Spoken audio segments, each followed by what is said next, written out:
Section: Introduction. In this section, we delve into the concept of in-context learning, ICL, and its significance in enhancing large language models, LLMs. ICL allows quick adaptation to new tasks by providing a few demonstration examples before a test query. While ICL is known for its adaptability and flexibility, there have been efforts to improve the quality of these demonstration examples and reduce their sensitivity to formatting, order, and bias. However, the current focus on manipulating demonstration examples within the token space has limitations. This method increases computational and memory requirements with each additional token and is influenced by the selection and order of demonstration examples. These constraints pose challenges in scenarios with limited computational resources, affecting the scalability and practicality of ICL in real-world applications. To address these challenges, we propose using demonstration examples within the activation space. By utilizing a decoder-only architecture, we identify that the main challenges of ICL stem from the multi-head mechanism and key-value caching scheme. This leads us to explore more memory-efficient ways to represent demonstration examples and integrate information more economically. Our findings suggest that by condensing demonstration examples into a compact vector representation and reintegrating them within the model's activation space, we can achieve memory efficiency and computational effectiveness. This approach, termed Implicit In-context Learning, I2CL, offers advantages over standard ICL methods by requiring caching of only a fixed amount of activation vectors and maintaining zero-shot inference speed through simple linear operations. We evaluate I2CL on various text classification tasks and find that it outperforms zero-shot and comparable baselines, achieving results similar to few-shot learning. I2CL demonstrates robustness against variations in demonstration examples and supports transfer learning by representing task IDs effectively. In summary, our work introduces I2CL as a simple framework that integrates demonstration examples within the activation space, achieving few-shot performances at zero-shot costs. We confirm the robustness of I2CL and its ability to produce task IDs representations. Additionally, we propose a transfer learning strategy based on task IDs and provide insights into the internal mechanisms of ICL. Section Summary. In this section, we introduce Implicit In-context Learning, I2CL, a novel approach that condenses demonstration examples into a unified context vector and injects this information back into the model's activation space. By decomposing in-context learning, ICL, into context vectorization and context vector injection stages, I2CL achieves few-shot performances without additional computational costs. Our study demonstrates that I2CL outperforms zero-shot and comparable baselines on text classification tasks, showcasing robustness against varying demonstration examples and enabling a natural representation of task IDs for transfer learning. Section: Methodology. In this section, we will explain our methodology. We start by considering the hidden states across layers and at each token position as a residual stream. This view helps us understand how information is added or removed within the model. At each layer L and token position T, the residual stream R_L_T is defined based on the outputs of the multi-head attention MHA module and the multi-layer perceptron MLP module. The MHA module helps merge information across residual streams, while the MLP module acts like a memory that stores information in its weights. When it comes to learning from new tasks, we use in-context learning, ICL, which relies on a set of demonstration examples, D, to predict the correct response Y_Q for a given input sentence X_Q. We combine the demonstration set, D, with the test query X_Q to form an input prompt P, and then aim to predict the correct response Y_Q from a set of labels, C. To improve efficiency, we separate the reasoning process of demonstration examples from that of the query and create vector representations for each demonstration pair. These vectors are then combined into a unified context vector using a permutation invariant function. The context vector is obtained by averaging the vectors across all demonstration examples. Next, we introduce context injection to enhance zero-shot performance by integrating context information with the query. Instead of using the multi-head attention module, we employ a simpler linear operation to combine context vectors with query activations. This process involves adjusting scalars to blend context vectors and query activations.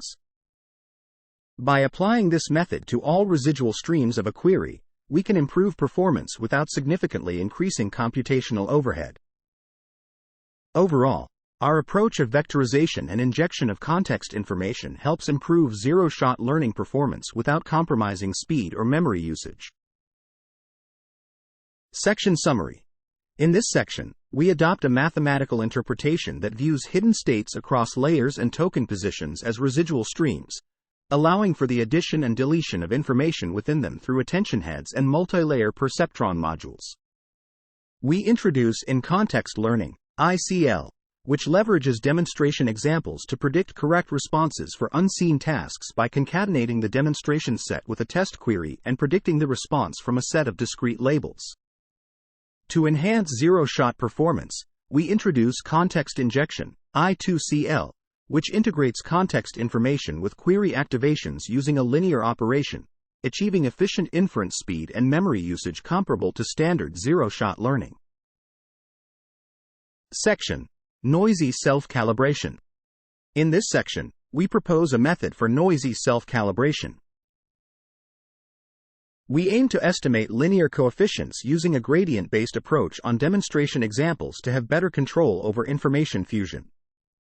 Our method, called I2CL, does not need any extra data besides the provided demonstration examples.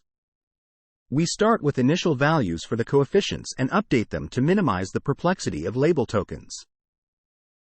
This helps in improving the robustness and adaptability of the coefficients to different variations. We introduce random Gaussian noises during the calibration phase to further enhance this adaptability. Since only a few linear coefficients are updated, the process is very efficient, taking only 1 to 2 minutes on a single A100 GPU. The calibrated linear coefficients are task-agnostic, needing calibration only once per task, and show excellent generalization to unseen demonstration examples. Moving on to the experiments, we detail the architectures, tasks, and configurations used in our study. We compare I2CL with other techniques and analyze the formation of context vectors and the characteristics of the calibrated linear coefficients. We demonstrate the robustness of I2CL and identify the function of calibrated coefficients as task-ids. We also conduct an ablation study to support our findings. We evaluate I2CL using 3 decoder-only architectures, GPT-2XL, GPT-J6B, and Llama 2-7B, selected based on their size and suitability for our resources. Our primary results are based on Llama 2-7B, with additional results for other architectures in the appendix. We observe consistent trends across all models. Initially, we use 4 tasks including sentiment analysis, emotion classification, question classification, and topic classification. We further enrich our experiments with 5 additional tasks. We use the Hugging Face version of the data and evaluate on 500 data points from the development set. Our experimental setup remains consistent across tasks, optimizing linear coefficients for 100 epochs using the Atom W optimizer. I2CL aims to enhance zero-shot performance to match or exceed few-shot outcomes. It outperforms the zero-shot counterpart significantly and closely follows few-shot learning. We compare I2CL with other methods like noise vector, soft prompt, label anchor, and task vector, showing that I2CL achieves the best performance across all tasks. Section Summary. In this section, we introduce a method called noisy self-calibration, where we estimate linear coefficients using a gradient-based approach applied to demonstration examples, without needing extra data. By introducing random Gaussian noises during calibration, we enhance the adaptability of these coefficients to downstream variations, resulting in efficient calibration that only needs to be done once per task. Our experiments demonstrate that this calibration process significantly boosts few-shot performance at zero-shot cost, outperforming other techniques like noise vector, soft prompt, label anchor, and task vector, showcasing the effectiveness and efficiency of noisy self-calibration. Section on the formation of the context vector. In this section, we delve into the formation of the context vector in the design of I2CL. We aim to understand its properties and the factors that influence its functionality. We start by exploring the impact of deficient demonstration examples on ICL and I2CL performance. We conduct a detailed analysis by sampling 20 different groups of demonstration examples and selecting the group with the lowest ICL performance. When we evaluate this group, we find that while ICL performance decreases significantly by 7%, the performance of I2CL is only slightly affected, dropping by 0.5%. This suggests that the selection of demonstration examples is less critical when using I2CL, possibly because the context vector captures more abstract and generic concepts that are resilient to variations in token space. We then investigate various factors that may affect the functionality of the context vector.